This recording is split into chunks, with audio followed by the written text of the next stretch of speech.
বন্ধুরা, আজকের ভিডিওটা একটু অন্যরকম। দেখো, মানুষ কিন্তু চিরদিন একরকম থাকে না। তার কারণ হচ্ছে আমার ভিডিওটা দেখো।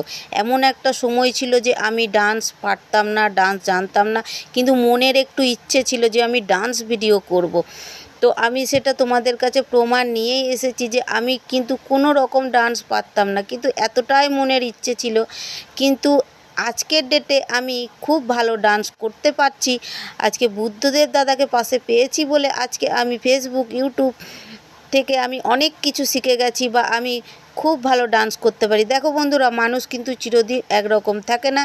তবে এই ভিডিওটা আমার এই পর্যন্তই। আমি আবার নেক্সট ভিডিও নিয়ে আসবো। ভালো থেকো, সুস্থ থেকো। তোমরাও চেষ্টা করো। চেষ্টা করলে সব কিছুই জয় করা যায়, কারণ মানুষ চিরদিন একরকম থাকে না। ইচ্ছাটা হচ্ছে বড় ইচ্ছা। তো টাটা, ভালো।